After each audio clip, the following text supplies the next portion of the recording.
신년 첫 주일 예배를 통해서 이제 2020년 우리의 남은 생애를 하나님의 말씀과 뜻으로 또 주님 기뻐하는 그런 믿음의 모습으로 살아가는 그런 거룩한 목표를 세웠습니다.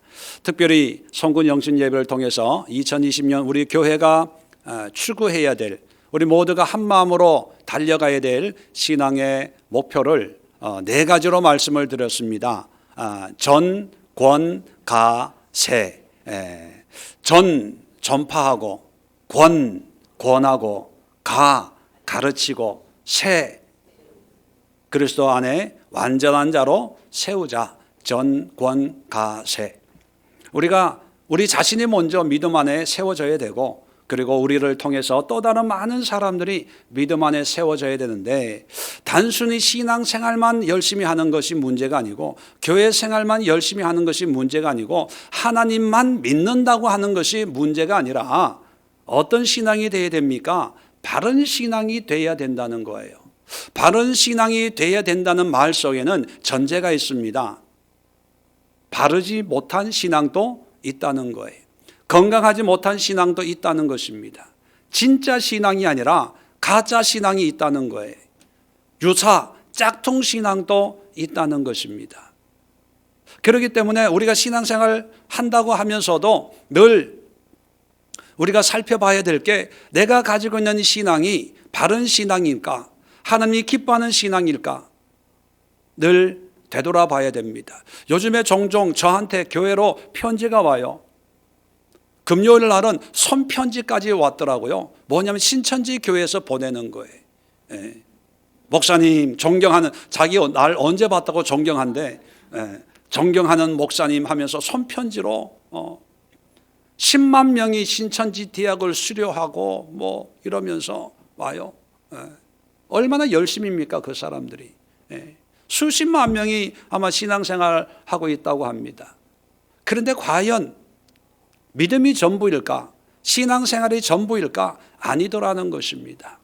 바른 신앙, 바른 신학, 바른 믿음의 삶이 더 중요한 시대가 되고 말았습니다. 그렇다면 오늘 이제 전권가세의 신앙의 목표를 향해서 나아가는데, 바른 신앙이 무엇이냐? 다시 한번 말씀으로 우리의 신앙을 점검하고, 또 유사 신앙이 어떤 것인가를 살펴보면서 그런 신앙에 대해서는 단호한 경계와 거부를 하면서 믿음의 삶을 살아가기를 바랍니다. 오늘 여호수아 24장의 내용은 여러분 잘 아시는 것처럼 여호수아가 나이가 많아서 이제 이스라엘 백성들을 모아놓고 마지막 고별 설교, 유언 설교를 하는 그런 내용 가운데 있습니다. 자, 1절부터 여호수아는 하나님께서 지금까지 우리 민족을, 우리 백성들을 어떻게 인도해 주셨는지 아브라함부터 쭉 거슬러 내려오면서 지금까지 하나님이 베푸신 은혜를 간단하게 소개를 하고 있고, 자, 그러면서 14절에 그러므로 하나님이 이렇게 은혜로 여기까지 인도해 주셨기 때문에, 자, 이제는 여호와를 경외하며 온전함과 진실함으로 그를 섬기라. 자, 이런 하나님이기 때문에 하나님을 섬기는데 세 가지 신앙의 요소를 우리에게 말씀해 주고 있습니다. 첫 번째 요소는 뭡니까? 경외하며. 두 번째 신앙의 요소는 뭐예요? 온전함. 세 번째는 뭐예요? 진실함으로 섬기라는 거예요. 그냥 섬기는 게 아니라, 덮어놓고 믿는 것이 아니라 하나님을 경외함으로, 온전함으로, 진실함으로 섬기라, 그렇게 얘기합니다. 자, 15절에 보니까 만일 여호와를 섬기는 것이 너에게 좋지 않게 보이거든 너희 조상들이 강 저쪽에서 섬기던 신들이든지 또는 너희가 거주하는 땅에 있는 아무리 족속의 신들이든지 너희가 섬길 자를 오늘 택하라, 선택을 하라는 거예요. 그러나 오직 나와 내 집은 여호와를 섬기겠노라. 여러분을 자유롭게 선택하라는 거죠. 그러나 나와 내 집은, 우리 집안은 하나님만을 섬기기로 결정을 했다는 것입니다. 자, 이 얘기를 듣고 16절에 백성들이 대답을 합니다. 우리가 결단코 여호와를 버리고 다른 신들을 섬기기를 하지 아니하겠습니다. 다시 말하면 우리도 여호와만 섬기겠습니다. 그렇게 얘기를 하는 거예요. 자, 하나님만을 섬기는 이유를 17절, 18절에 얘기하고 있어요. 뭐라고 얘기하냐면, 이는 우리가 하나님을 섬기는 이유는 우리 하나님 여호와께서 친히 우리와 우리 조상들을 인도하여 애굽 땅 종되었던 집에서 올라오게 하시고 우리 목전에 큰 이적들을 행하시고 우리가 행한 모든 길과 우리가 지나온 모든 백성 중에서 우리를 보호하셨으며 여호와께서 또 모든 백성들과 이 땅에 거주하던 아모리 족속을 우리 앞에서 쫓아내셨음이라. 그러므로 우리도 여호와를 섬기리니 그는 우리 하나님이심이니이다. 그렇게 얘기를 하는 거예요. 자, 하나님을 섬기겠습니다 라고 하면 여호수아가 그 얘기를 듣고 뭐라고 대답해야 될까요? 그래, 잘했다, 축하한다, 또는 야, 앞으로 우리가 함께 열심히 신앙생활 하자, 또는 나는 이제 나이가 많아서 이제 모든 사람이 가는 길로 가게 되겠지만 너희는 이런 마음 변하면 안 돼, 굳게 지켜야 돼, 하나님을 섬겨야 돼, 이렇게 칭찬하고 권면하고 끝나면 괜찮아요. 자, 19절 봅시다. 다 같이 한 목소리로 읽습니다. 시작. 여호수아가 백성에게 이르되 너희가 여호와를 능히 섬기지 못할 것은 그는 거룩하신 하나님이시요 질투하시는 하나님이시니 너희의 잘못과 죄들을 사하지 아니하실 것임이라. 아니, 잘 섬긴다는 거예요, 못 섬긴다는 거예요? 아니, 못 섬긴다는 거예요. 너희가 능히 여호와를 섬기지 못한다는 거예요. 왜요? 그분은 질투하는 하나님이고 죄를, 잘못을 사하지 않는 분이기 때문에 그렇게는 신앙생활 못한다는 거예요. 왜 여호수아는 하나님을 믿겠다고 하는 이스라엘 백성들에게 그 믿음의 고백을 인정해 주지 않고 그렇게 해가지고는 하나님을 못 섬겨 그렇게 얘기했을까요? 자, 성경을 더 보겠습니다. 20절에 이 얘기를 하고 너희가 여호와를 버리고 이방신들을 섬기며 너희에게 복을 내리신 후에라도 돌이켜 너희에게 재앙을 내리시고 너희를 멸하시리라. 이렇게 하니까 21절에 백성들이 여호수아에게 또 대답을 합니다.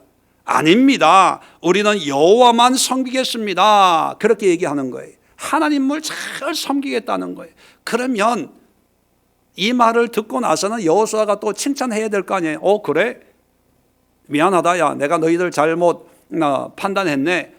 그렇게 열심히 섬기겠다고 하면 야, 열심히 해봐, 이렇게 권면하면 괜찮은데 22절 여호수아가 이 얘기를 듣고 이렇게 얘기합니다. 백성에게 이르되 너희가 여호와를 택하고 그를 섬기리라 하였으니 스스로 증인이 되었느니라.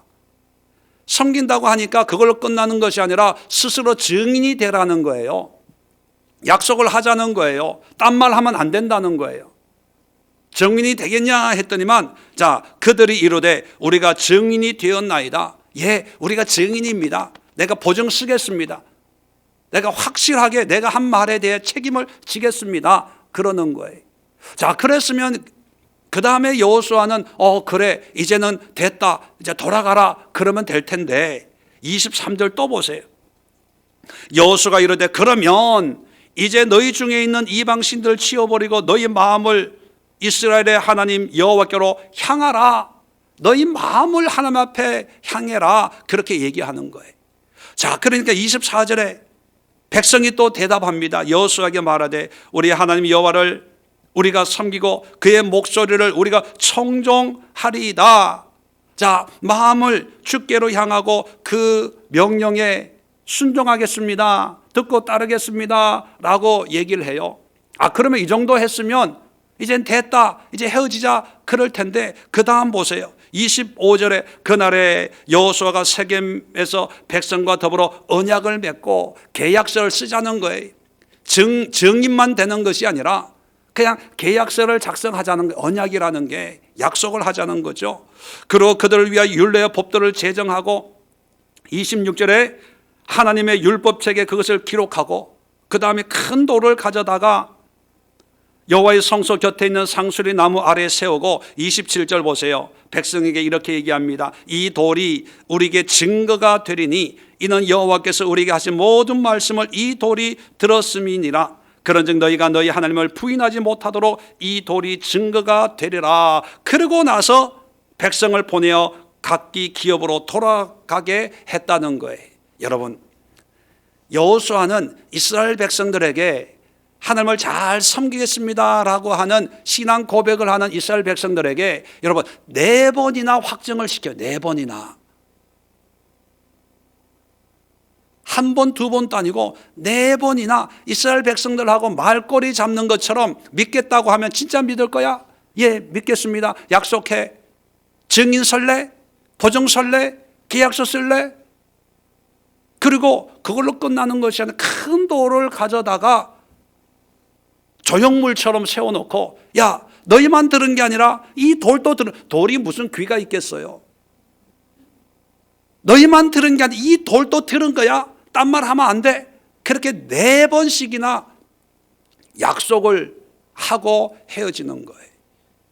우리 같으면 나와 내 집은 여호와만 섬기겠습니다 라고 하면, 여호수아여, 우리도 당신처럼 여호와만 섬기겠습니다, 주님 앞에 헌신하겠습니다, 그러면 그걸로 끝나요. 그런데 왜 여호수아는 4번씩이나 물고 늘어지면서 말싸움 하듯이, 말꼬리 잡기 하듯이 믿는다고 하는 사람들에게 믿음을 확정하고 또 확정하고 또 확정할까요? 이유가 있는 거예요. 그 이유는 이스라엘 백성들이 고백하는 또는 믿는다는 믿음이 진짜 믿음이 아니에요. 가짜 믿음이에요. 가짜 믿음. 잘못된 믿음이에요. 잘못된 믿음을 여호수아는 마지막까지 물고 늘어지면서 바른 믿음으로 끌어오는 거예요. 그리고 헤어지는 거예요.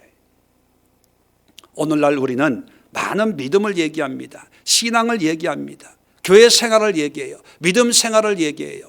그런데 그런 것이 과연 하나님 앞에 정당하고 바르고 온전한 믿음인가, 아니면 다른 이유와 목적을 가지고 신앙생활을 하는 것인가, 우리가 살펴봐야 된다는 거죠.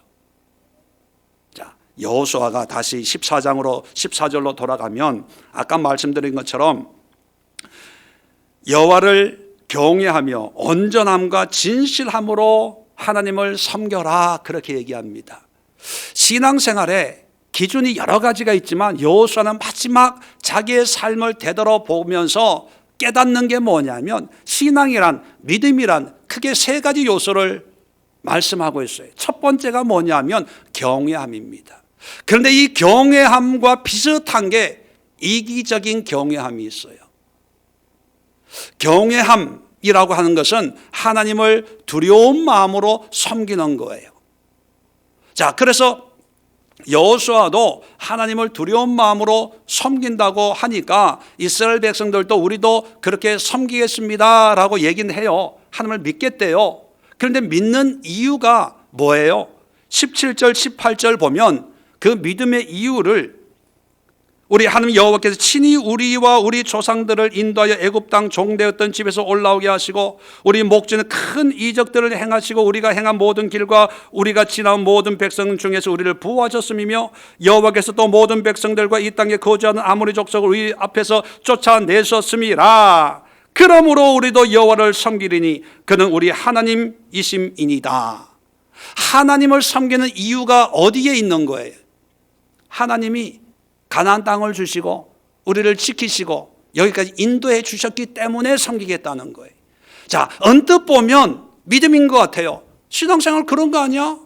하나님 믿으면 복 받고, 하나님 믿으면 지켜주시고 보호하시고 눈동자처럼 지켜주시는 그런 은혜를 누리는 게 그게 믿음 아니야? 그래서 신앙생활하는 게 아니야? 그렇게 생각할 수가 있어요. 그런데 죄송하지만 그건 믿음이 아닙니다. 그게 신앙이 아니에요.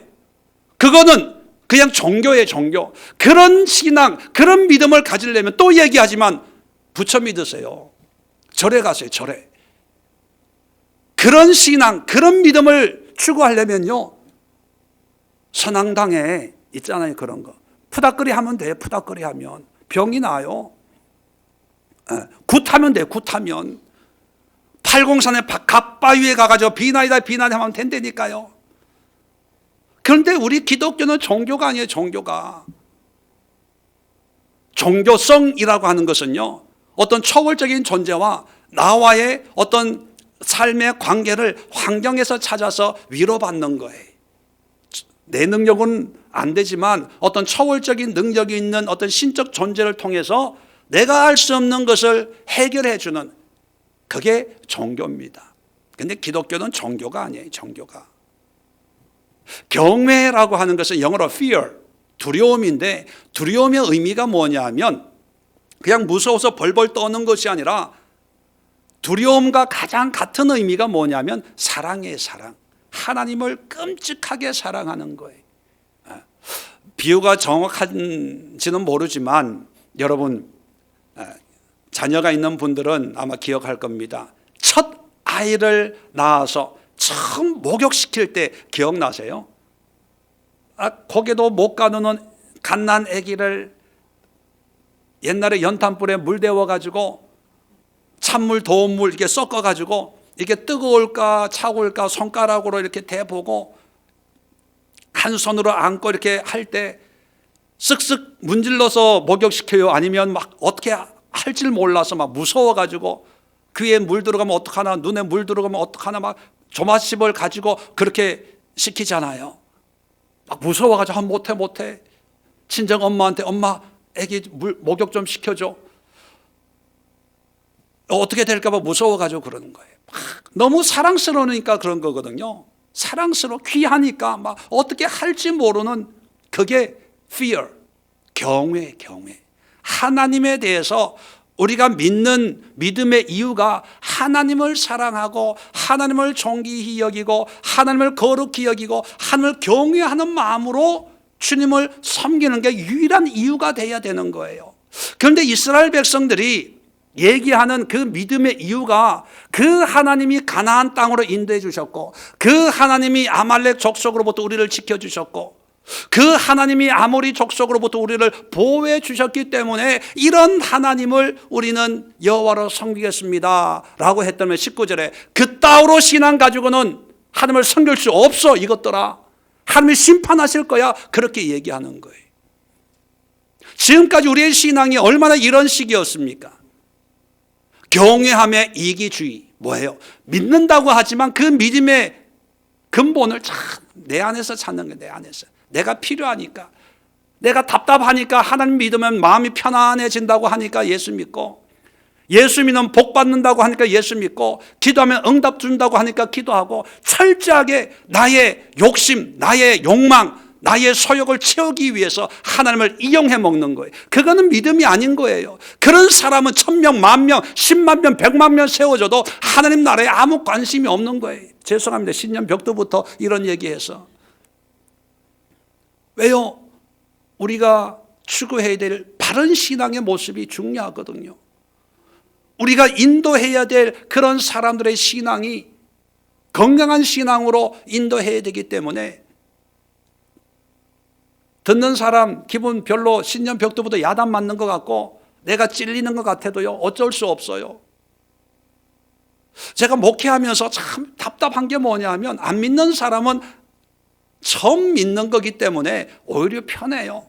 그런데 쭉 신앙생활 해온 분들이 철저하게 자기 욕심에 따른, 목사님 기도해 주세요, 이런 어려움이 있습니다. 예, 기도해야 되죠. 그런데 제가 물어봐요. 집사님, 기도해 드릴 텐데 집사님에게 있어서 과연 하나님은 어떤 존재입니까? 이렇게 물어봐요. 속으로.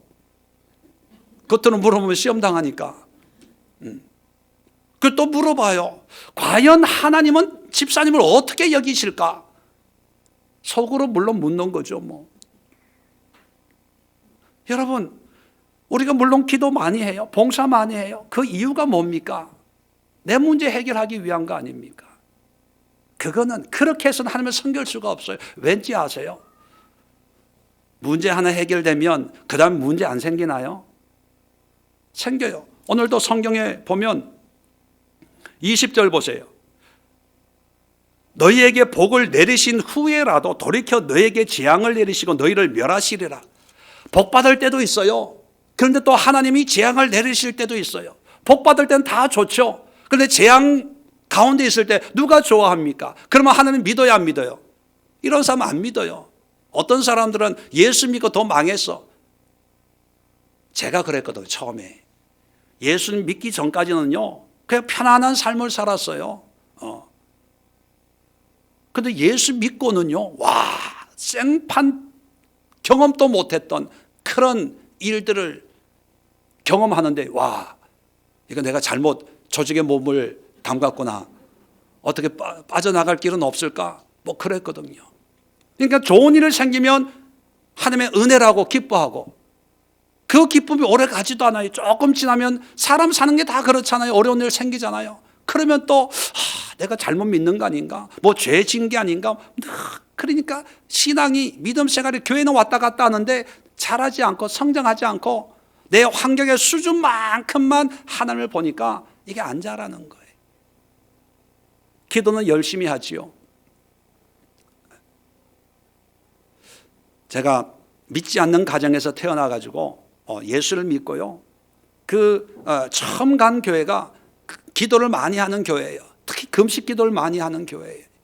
그러니까 나도 모르게 누가 안 가르쳐 줬는데도 무슨 문제만 있으면 금식 기도하는 거예요. 금식 기도원에 가서 기도하고 3일 기도하고 하루 기도하고 하루에 한 끼 기도하고 그냥 그런 거예요. 그러니까 문제만 있으면 하나님이 기도하라는 거구나 그렇게 생각을 하고 기도하니까 사람들이요, 야, 청년 예수 믿은 지 얼마 안 된 청년이 뭐 금식 기도한다고 하니까 야, 참 믿음 좋다. 신학을 한번 해봐라. 그래가지고 제가 이 꼴 된 거예요. 네. 그래서요, 무슨 문제만 있으면 일주일 금식 기도는요, 손에 꼽을 수 없을 정도로 해요. 3일 금식은 뭐 그건 한 달에 한 번씩 해왔고, 여러분 40일 금식 기도 해본 분 계세요? 40일 동안 물만 먹어. 물만 해보셨어요? 한번 해보세요. 제가 40일 금식 기도 했잖아요. 21일 금식 기도 해본 분 계세요? 21일 동안 물만 먹어. 물만. 한번 해보세요. 괜찮아요. 다이어트에 참 좋아요. 2번 했잖아요. 왜 기도했을까요? 내 문제가 힘들다고 생각하니까. 40일 금식할 정도의 문제니까 내 인생 앞으로 어떻게 사역을 해야 됩니까? 미국입니까? 한국입니까? 어디에서 어떻게 해야 됩니까? 이걸 물고 늘어지는 거예요. 누가 그래요? 40일 금식 기도했다니까 금식 기도하고 응답 어떤 능력을 받으셨어요? 보시면 알잖아요. 무슨 능력이 있어요? 보시면 알잖아요. 이꼴로 살고 있는데 제가 그런 금식 기도를 하면서 속을 다 버려놓은 거예요 지금. 그래서 요즘에는요 그냥 아무거나 못 먹고 여러분의 사랑만 먹어야 돼. 제가 그런 기도 생활을 하면 그게 필요 없다는 게 아니에요. 그 나름대로 유익이 있어요. 그런데 그런 기도 생활을 하면서 지금 이 나이에 깨닫는 게 뭐냐 하면 내 환경, 형편, 상황, 여건에 대해서는 너무나 잘 알고 기도할 때마다 하나님 내가 이래요. 이런 어려움이 있습니다. 어떻게 합니까? 구구절절에 밤을 새우면서 기도를 하는데 그런데 사랑이 없어요. 사랑.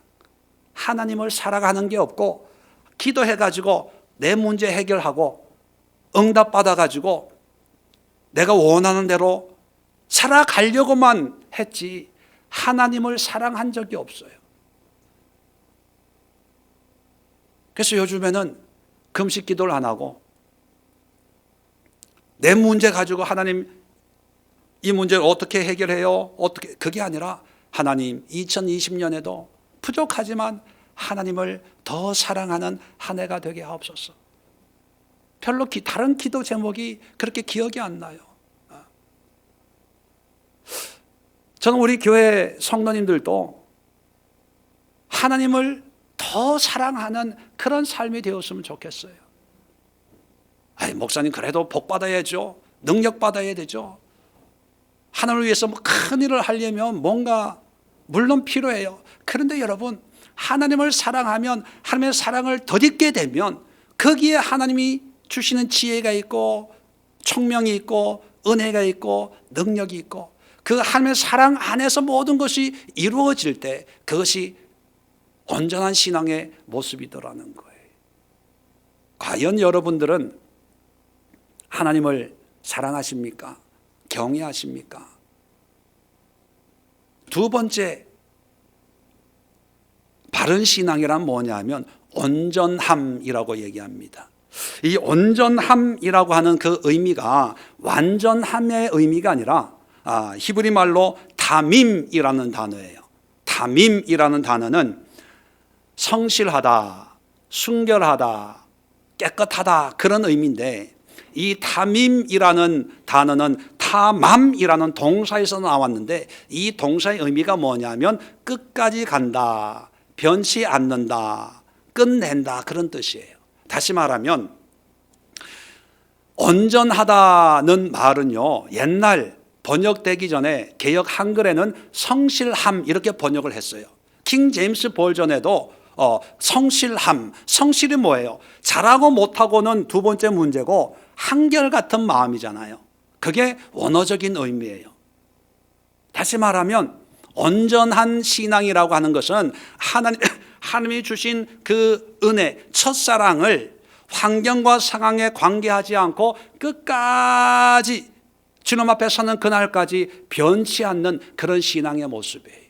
아까도 말씀드렸죠. 왜 여호수아는 믿음을 고백하는 이스라엘 백성들에게 4번씩이나 실험하면서 믿음을 확증시키냐면 이들이 가지고 있는 신앙의 뿌리가 어디에 있냐면 환경에 있거든요. 하나님이 지켜주시니까, 하나님이 보호해 주시니까, 하나님이 인도해 주시니까 믿겠습니다. 그런데 아까 말씀드렸죠. 20절에 보면 하나님의 복을 주시다가도 재앙을 주세요. 그러면 복 받을 때는 괜찮지만 재앙 가운데, 하나님의 환난 가운데 있을 때는 안 믿죠. 왜? 환경이 안 좋은데. 예수 믿고 복 받아야 되는데, 예수 믿고 병이 걸리고 가난이 찾아오고 환난이 찾아오면 예수 믿어서 이렇게 됐다고 얘기할 거 아닙니까?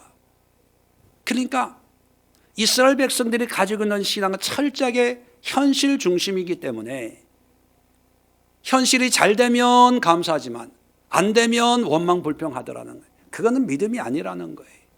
신앙의 온전함이란 비가 오나 눈이 오나 좋은 일이 있으나 안 좋은 일이 있으나 한결같이 꾸준한 거예요. 꾸준한 거. 말씀드린 기억이 있는데 목회하면서 제일 가슴이 떨릴 때가 언제냐 하면 기도 안 하는 분이 기도하러 나올 때 저분이 무슨 문제가 있나? 또 기도 열심히 하다가 어느 날 안 나와. 그러면 알아요. 응답 받았다는 걸. 응답 받으셨나 보다. 어젯밤에 기도하면서 응답 받으셨나 보다. 그런데 그건 신앙이 아니에요.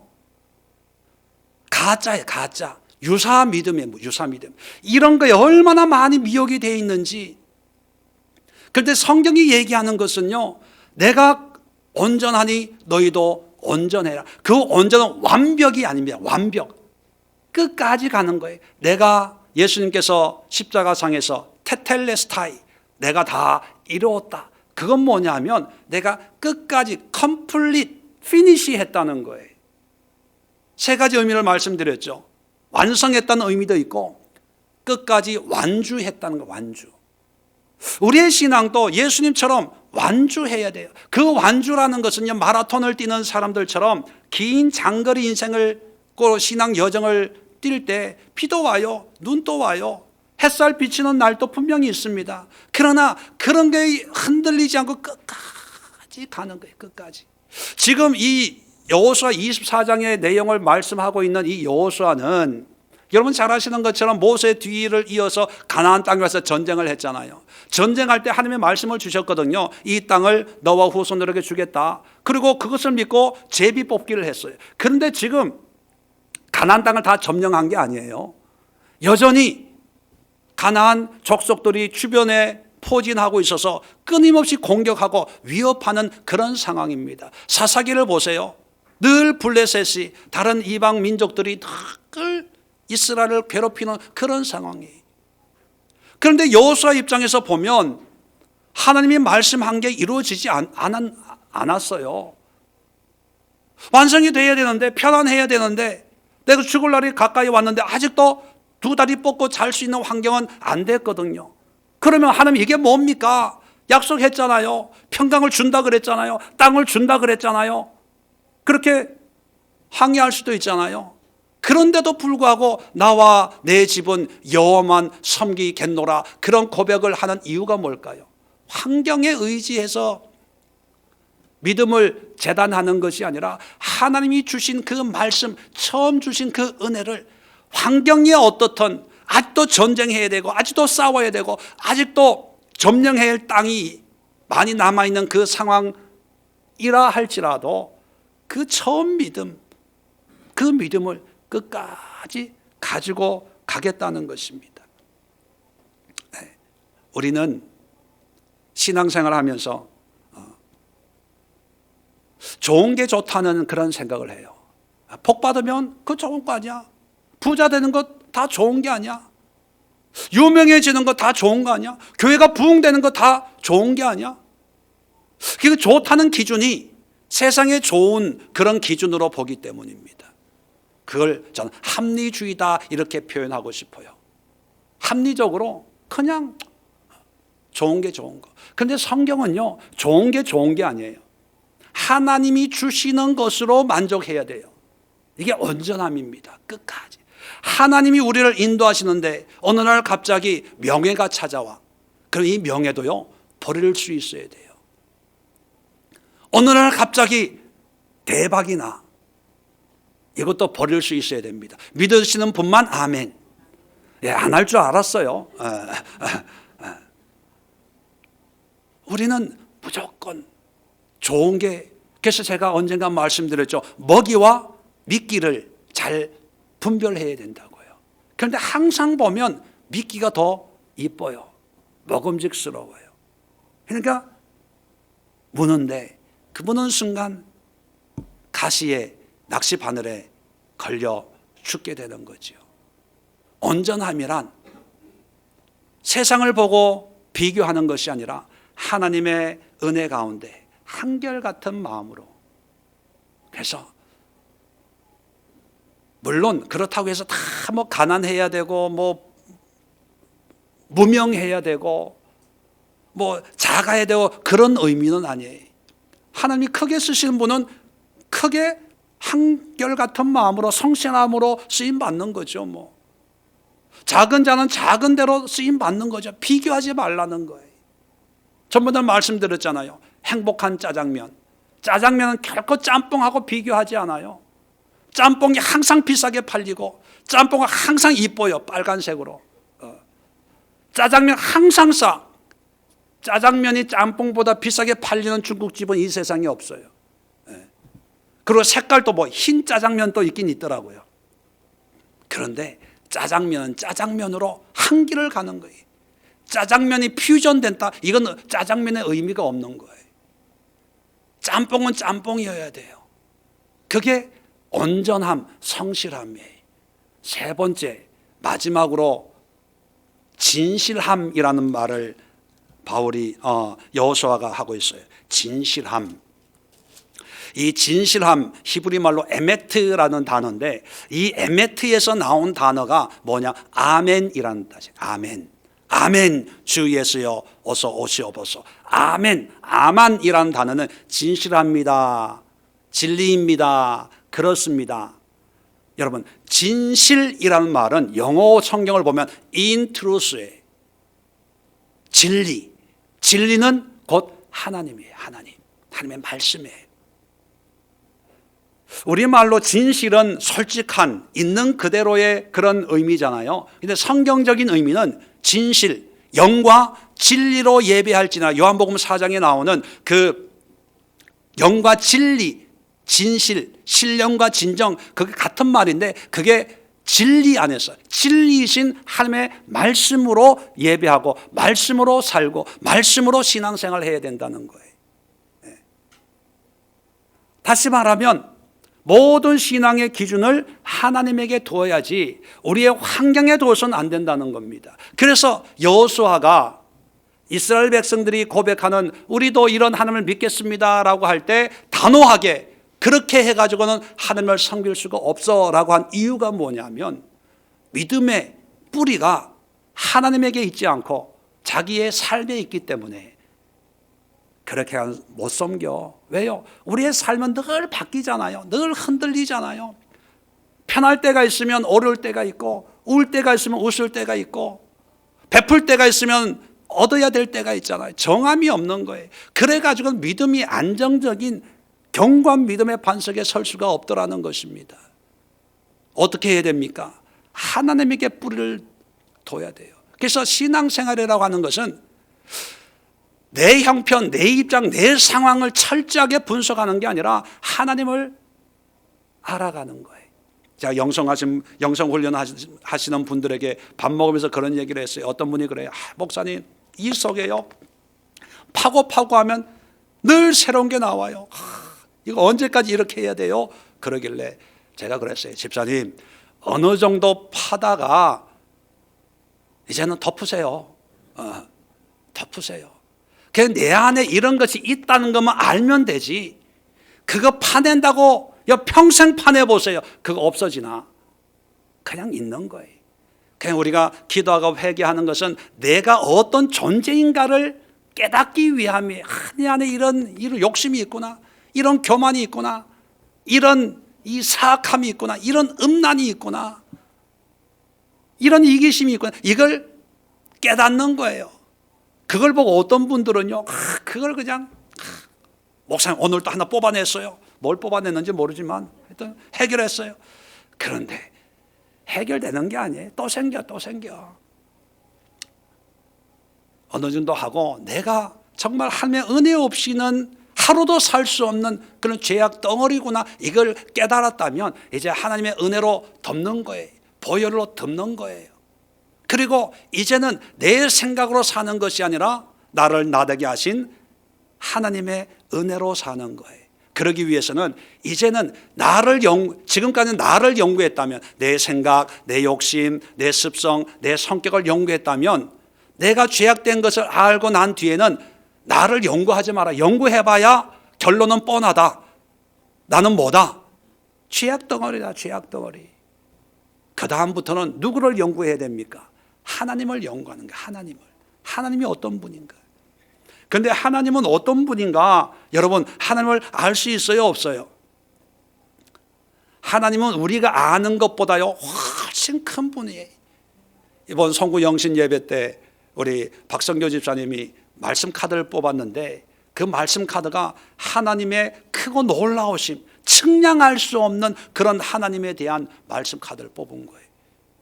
그래서 제 속으로는요, 좋은 말씀, 물론 다 좋은 말씀이에요. 나쁜 말씀 하나도 없어요. 그걸 또 어떤 분은 그걸 신년 운세 뽑는 것처럼 그가 그렇게 하라고 드리는 게 아니에요. 그냥 선물로 하나님 말씀 가지고 성경 읽으면서 잘 사용하라는 의미지, 신년 운세, 사주팔자, 토정비결 보듯이 올해는 동남방의 귀인이 오겠네, 이거 하라고 주는 게 절대로 아니거든요.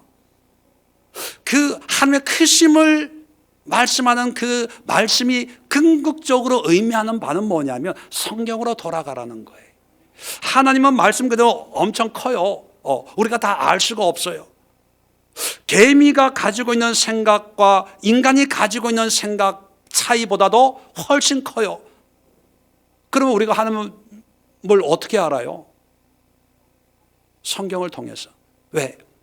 그렇게 크신 하나님이 자기 자신에 대해서 최소한 내가 누구인가를 우리에게, 믿는 자들에게 알게 하도록 하나님이 계시해 주신, 알려주신 것이 바로 성경이기 때문에. 그래서 우리 박 집사님 같은 경우에는 하나님의 크심을 깨닫는 그런 말씀을 주었다면, 2020년은 성경을 통해서 하나님을 아는 한 해가 돼야 되겠다. 그렇게 생각을 하면 하나님의 바른 뜻을 분별하는 거죠. 진리, 진실함이라고 하는 것은 그래서 결론은 하나님의 말씀으로 돌아가는 거예요. 말씀으로. 환경에 늘 변하는 조변 섞게 하는 그런 환경이 아니라 어제나 오늘이나 영원토록 동일하신 말씀으로 돌아가는. 그래서 자, 성경을 다시 한번 볼까요? 아까도 4번이나 그렇게 여호수아가 씨름을 했잖아요. 마지막에 어떤 씨름을 하냐 하면 25절 보세요. 백성과 더불어 언약을 맺고 그들을 위하여 율례와 법도를 제정하고, 율례와 법도가 뭡니까? 하나님의 말씀이거든요. 율법, 하나님의 말씀을 다시 세우고, 자 26절에 그것을 하나님의 모든 말씀을 율법책에 기록하고 그리고 큰 돌을 가져다가 상수리 나무 아래 세워요. 27절 보세요. 이 큰 돌을 가리키면서 우리에게 증거가 된대요. 자, 무슨 증거를 삼는 걸까요? 자, 봅시다. 이는 여호와께서 우리에게 하신 모든 말씀을 이 돌이 들었음이니라. 자, 이 돌이 상징하는 건 뭐예요? 여호와의 말씀이에요. 여호와의 말씀을 이 돌이 들은 거야. 알았지? 너희만 듣는 것이 아니고 이 돌도 들었어. 이렇게 증거를 삼는 거예요. 자, 여호수아가 죽고 나서 백성들은 이 돌을 볼 때마다 뭐를 기억하는 거예요? 여호수아를 기억하는 거예요? 하나님의 말씀을 기억하는 거예요? 말씀을. 저 돌도 들었다면 누구도 들어야 된다. 나도 들어야 된다. 그거예요. 하나님의 말씀을 증거로 삼는 거예요. 말씀을. 처음에는 뭘로 시작했어요? 내 삶으로 시작한 거예요. 내 삶으로. 하나님이 이 가나안 땅을 주셨으니까, 우리를 지키니까, 보호하니까 열심히 믿겠습니다. 그런데 그게 아니라는 거예요. 그따위 신앙 가지고는 하나님을 기쁘시게 할 수 없다는 거예요. 하나님을 기쁘게 하기 위해서는 너희들의 삶을 가지고 하나님 앞에 나오지 말고 말씀으로 살아라. 그걸로 끝을 내고 모든 128절에 각 기업으로 돌아가게 하였다. 그제서야 돌아가게 하는, 그제서야 말씀으로 결론을 맺도록 하고 나서야 끝을 맺었다는 거예요. 그렇다면 여러분, 우리의 신앙을 보면 상대적으로 판단할 때가 많아요. 진실함의 상대주의. 그건 뭐냐면 말씀은 하지만 상황과 여건에 따라서 이 말씀을 내 생각으로 자꾸 바꿔요. 아, 그때는 그때고 지금은 지금이고. 좋은 거는 주여 믿습니다, 말씀대로 하옵소서 그랬다가 또 뭐 요구하면 그건 영적으로 해석해야 돼. 영적으로. 상황과 여건과 형편에 따라서 이렇게 바꾸고 저렇게 바꾸고. 그러니까 말로는 진리, 진실 그러지만 실제적으로는 형편에 따라서 하나님의 말씀을 자기가 편한 대로 이용하는 그런 신앙이 허다하더라는 것입니다. 결론으로 말씀을 정리합니다. 여러분, 바른 신앙은 분명히 있어요. 그런데 우리가 혹 가짜인데 진짜와 비슷한 신앙임에도 불구하고 그것이 진짜인 줄 알고 바꾸려고 하지 않아요. 이걸 신학적으로 해석하려고 하고, 이거는 이 예수의 교회 목사님이 가르치는 가르침이라고 생각을 하고, 교단적으로 교리적으로 이 교회에 강조하는 어떤 가르침이라고 생각을 해요. 근데 성경을 창세기부터 계시록까지 읽어보면요, 하나님의 말씀은 하나예요. 하나. 비슷한 게 없어요. 이건 이렇고 저건 저렇고, 장로교에서 이렇게 가르치고 감리교에서 이렇게 가르치고, 큰 교회에서 이렇게 가르치고 작은 교회에서 이렇게 가르치고, 그런 게 없어요. 성경의 진리는 하나예요. 한 길을 가야 되는 거예요. 그 한 길 가는 신앙생활, 여호수아는 자기의 삶을 통해서 우리에게 3가지를 말씀합니다. 하나님을 경외하는 거예요. 하나님을 사랑하는 거예요. 사랑하는 거예요. 더 큰 응답을 받고 더 큰 능력을 구하기 전에 여러분이 하나님 앞에 얼마나 사랑했는지 한번 물어보세요. 하나님, 나의 사랑을 아시지요? 그렇게 한번 기도해 보셨나요? 주님, 내가 주님을 얼마나 사랑하는지 주여 아십니다. 베드로의 고백을 부끄러움 듯이 내가 주를 사랑하는 주께서 아시나이다. 이런 기도 한번 해보셨어요? 더 이상 주세요, 주세요, 도와주세요 하지 말고 주님을 경외하는 마음으로, 비록 내가 가진 것이 없고 누리는 것이 없어도 주여 이대로가 좋습니다. 주님을 사랑하기 때문입니다. 나는 주님의 사랑을 받는 자이기 때문에 금도 없어 필요 없어요. 은도 피도 필요 없어요. 오직 예수님, 주님의 사랑만을 원합니다. 이런 기도 해보셨어요?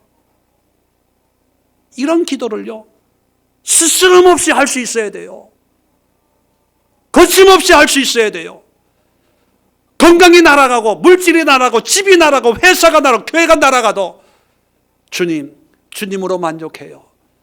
주님이 계신 곳에 나도 있을게요. 내가 있는 곳에 주님이 함께 하심을 나는 의심하지 않습니다. 두 번째는요, 더 큰 대단한 것이 아니라 그저 주님이 주신 그 은혜만을 가지고 끝까지 가는 거예요. 제가 그런 표현을 써요. 붙어 있어라, 붙어 있어. 예수님께 붙어만 있어도 성공하는 거예요. 뭐 큰일 하려고 하지 말고, 대단한 거 하려고 하지 말고, 올해 대박 나면 교회 세우겠습니다, 성교하겠습니다, 이거 전에 믿음 안에, 말씀 안에 붙어만 있어도 그게 온전함입니다. 마지막으로 진실함, 하나님을 알아야 돼요. 알아야 돼요.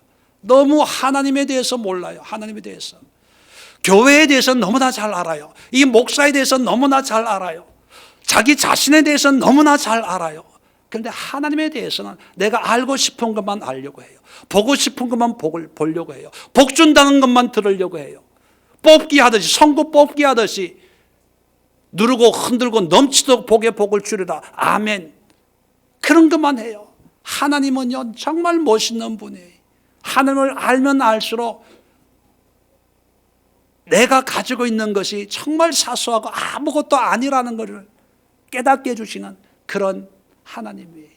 이런 하나님만 소유하면 가나안 땅이 없어도요, 아모리 족속, 가나안 족속으로부터 내가 안전하게 살지 못해도 그것이 천국이고 그것이 기쁨이고 그것이 감사가 되는 그런 삶이 우리 앞에 놓여 있는데, 그거에는 무관심하고 그저 내가 해야 될 이 일, 이것만을 붙들고 아둥바둥 하는 것이 믿음 생활이라고 생각을 하고 있는 걸 보면, 이런 분들을 우리가 그리스도 안에서 완전한 자로, 자, 완전한 자라는 의미도요, 원어를 찾아보면 완벽한 퍼펙트의 사람이 아니라 온전한 사람이에요. 온전한 사람.